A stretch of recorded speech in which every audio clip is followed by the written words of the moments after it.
She was being rude to every customer who came up to that counter. Sometimes it's not easy because you can see somebody acting like that and you're thinking to yourself, they're not talking to me like that, they're not gonna talk to me like that. But no doubt, we're all gonna run into rude people. One way or another, one day or another. So, how do you deal with that? It's not easy sometimes. So, this past holiday season, I was visiting family and I had to go to the post office. My uncle came with me. We're standing in line and one of the postal workers behind the counter, there was just two of them, and she was being rude to every customer who came up to that counter.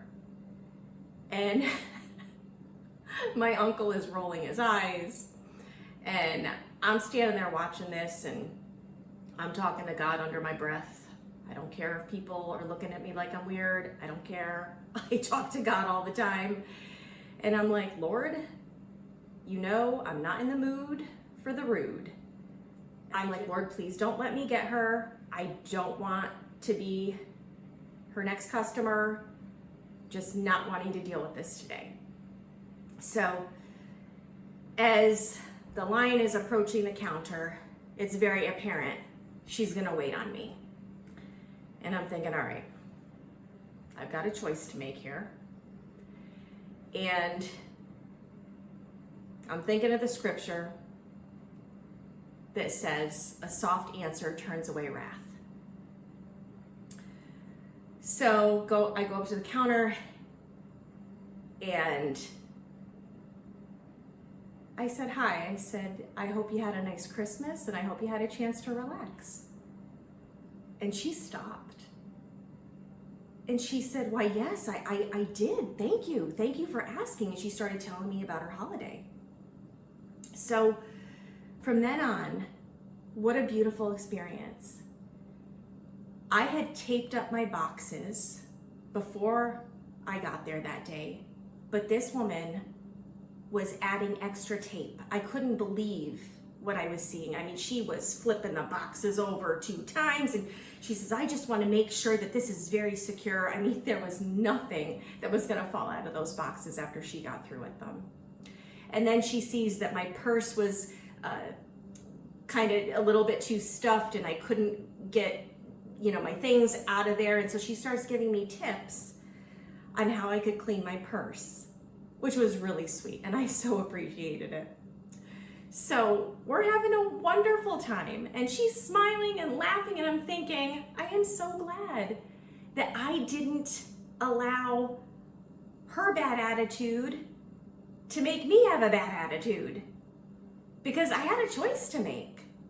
And sometimes it's not easy because you can see somebody acting like that and you're thinking to yourself, they're not talking to me like that, they're not gonna talk to me like that. But sometimes it's like you just gotta put your flesh down and say, you know what, Lord, I'm gonna walk in love. And I did, and I'm glad that I did, because by the time I left, she was saying to me, it was so nice talking with you today. Have a wonderful day. And I got in the vehicle with my uncle because he had actually left the premises for a little bit. And I said, hey, do you remember that postal worker in there? He's like, oh, the rude one. Oh my God. I said, yeah, that one. And I told him what happened. And he said, really? And I said, yeah. I said, you never know what's going on in somebody's life. Maybe she didn't have anyone to talk to. Maybe nobody's ever expressed, any sort of attention or care with regard to her life. So it's like, we don't know. So I would just encourage you, walk in love. Try to see beyond what the circumstance might be presenting itself as, because it might just be somebody who needs a little extra love and care. All right. Sending love and prayers to all of you. And I'll link one of my other videos somewhere in the description. I don't know, wherever, but I will see you soon. Bye-bye.